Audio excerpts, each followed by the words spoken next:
Sahabat MKTV, selamat datang kembali di Cerita Muslimah bersama saya Mira dan Ibu Khairati. Baik Ibu, kita lanjutkan kembali. Tadi di segmen sebelumnya Ibu menyampaikan bahwa segala cobaan yang menerpa kita itu apakah bisa menjadikan kita hina ataukah istimewa. Nah, secara konkret nih Bu, dalam prakteknya mungkin seperti yang tadi sebetulnya sudah Ibu sampaikan bahwa adanya sabar, syukur, ridho, ikhlas lillahi ta'ala. Itu pada kenyataannya bukan satu hal yang mudah ya Bu ya. Bahkan saya teringat kata-kata Agim bahwa apabila nasi sudah menjadi bubur, buatlah bubur itu menjadi bubur ayam spesial. Tapi kadang kita nggak tahu bagaimana cara membuat bubur ayam spesial itu. Bahkan mungkin ada orang yang nggak tahu bahwa bubur ayam spesial itu harus diberi mericanya segini, harus diberi cakwe, harus diberi ayam suwir. Nah bahkan mungkin sebagian orang atau mungkin kebanyakan orang nggak tahu bahwa bubur ayam spesial itu boleh bisa jadi dimasukkan ayam suwirnya, cakwenya, bawang gorengnya sehingga menjadi spesial. Nah saya ingin dapat tips nih dari Ibu dan juga mungkin mewakili pemirsa sahabat MKTV di rumah, bagaimana tuh Bu menjadikan supaya secara lebih konkret dan terperinci apa saja sabarnya itu harus bagaimana, menuju menggapai syukur dan ikhlas ridhonya itu bagaimana Ibu? Iya, banyak pertanyaan dari beberapa orang. Ya banyak pada umumnya bertanya. Betul. Bagaimana sih supaya saya bisa sabar? Ya. Bagaimana sih supaya saya bisa ikhlas? Bagaimana ya supaya saya bisa ridho? Itu semua adalah akhlak mulia kepada Allah. Kemuliaan akhlak seseorang kepada Allah itu dengan dia bisa mensikapi berbagai cobaan, ujian, apakah itu buruk dan baik, dengan sikap yang terbaik. Jadi husnuzon dia kepada Allah. Tawakalnya, istiqomahnya, mengingat Allahnya, itu kemuliaan akhlak dia kepada Allah. Secara teori orang sudah tahu. Betul, betul. Sabar itu apa? Ya menahan, kata Ibnu Qayyim Az-Jauziyah. Menahan, jangan mengeluh. Jaga lisan, jangan mengeluh walaupun itu di dalam hati. Jangan bercerita tentang perbuatan Allah, takdir Allah kepada makhluk. Jangan lakukan hal-hal yang Allah tidak suka, tidak ridho. Karena pada saat kita mendapat cobaan, kita tuh sedang menunggu pertolongan Allah. Bagaimana Allah menolong kalau kita tidak bisa mensikapi dengan sikap yang mengundang pertolongan Allah.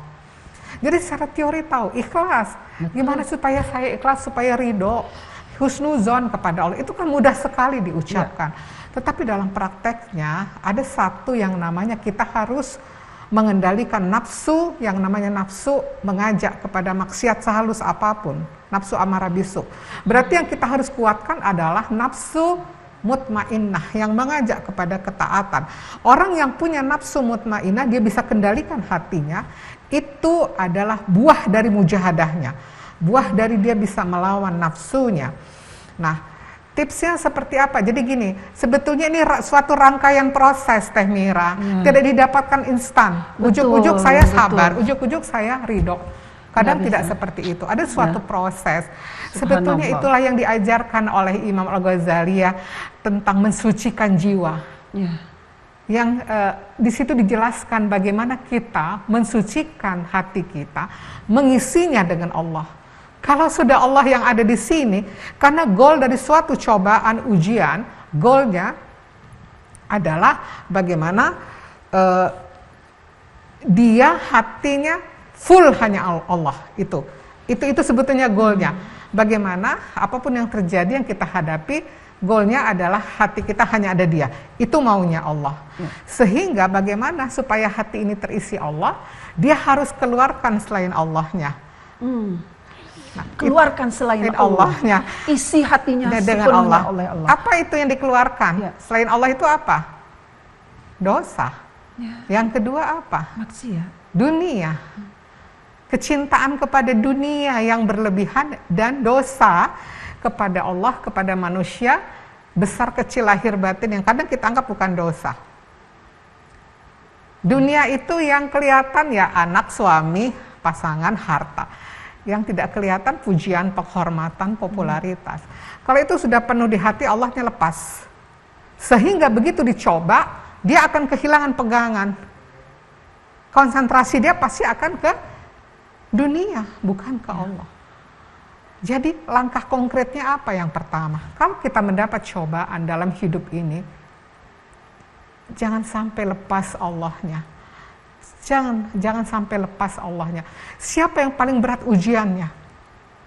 Rasulullah, para sahabat, Nabi, mereka para kekasih Allah. Kenapa mereka tidak ada stres putus asa?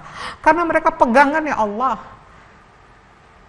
Kan Allah tidak akan memberi kita sesuatu yang kita tidak mampu. Tapi kenapa faktanya ada yang stres dan bunuh diri? Karena dia tidak pegang Allahnya. Dia lepas Allah dari hatinya, tapi dia mencari selain Allahnya. Tapi untuk bisa pegang Allah di dalam hati sepenuhnya, Ibu, itu kan harus ada riadoh, latihan-latihannya, Ibu. Ibu. Dia harus keluarkan tadi kan, selain Allah dari hatinya. Dalam proses mensucikan jiwa, membersihkan hati, sarananya adalah taubat. Taubat itu kembali ke Allah. Aruju ilallah. Dari yang selama ini maksiat, jauh dari Allah, mendekat ke Allah. Kembali kepada Allah. Nah, persoalan besarnya adalah Teh Mira. Selama ini orang kalau dicoba itu dia lebih kepada fokus kepada cobaannya. Masalahnya mencari penyebabnya. Tetapi dia lupa ini maksud Allah memberi cobaan ini kepada saya. Pegangannya Al-A'raf 168. Allah itu coba kita sebagai teguran. Ada yang salah nih. Ada yang salah. Saya pikir itu mungkin justru bagian dari kasih sayang Allah. Ya iyalah, pasti. Allah tegur kita supaya kita tidak larut dalam salah. Kedua, Allah balas dosa kita di dunia. Kebayang nggak kalau kita dibalasnya sesudah kita tidak ada di dunia ini? Nggak akan kuat kita di akhirat itu menanggung perihnya balasan atas dosa yang kita lakukan. Jadi kalau kita dikasih cobaan hari ini, pertama yang harus kita lakukan ya memang kita harus memeriksa apa yang membuat Allah menegur kita. Allah sedang membersihkan dosa kita, ini harus kita selesaikan. Kita harus periksa semua, kita inventarisir semua yang hal-hal yang selama ini menyita perasaan kita, sehingga Allah itu lepas dari hati kita. Makanya kenapa kalau ada masalah, ada cobaan, yang dilakukan adalah introspeksi diri, evaluasi diri, muhasabah. Itu pun riadohnya tidak mudah. Kenapa? Karena merasa benar. Nah, itu ya, Bu ya. Saya benar, yang salah dia.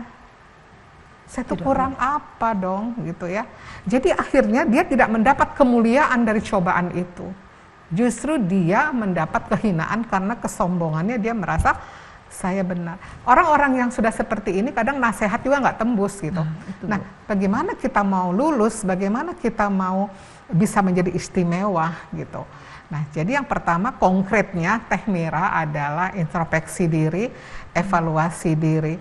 Nah, itu tidak mudah kalau tidak merasa diri ini punya dosa, punya salah. Jadi itu dulu. Kalau itu sudah bisa merontokkan kesombongan diri, tidak sibuk dengan di luar diri, dosa orang, salah orang, itu kita akan ketemu.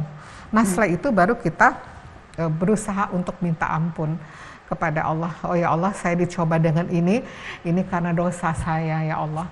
Saya sudah ini. Ampun ya Allah. Lalu kita mendekatkan diri kepada Allah. Nah, kalau itu sudah dilakukan, istiqomah, itu Allah hadir. Nanti keluar tekad tinggalkan lagi yang nggak benarnya tinggalkan.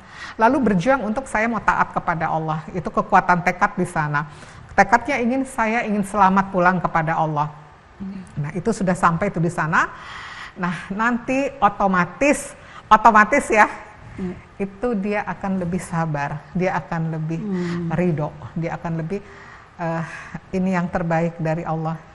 Karena sudah merasakan Allah hadir, dia sudah merasakan ini kebaikan Allah, sudah husnuzon kepada Allah. Dan itu semua kemuliaan akhlak itu dari qalbun salimnya.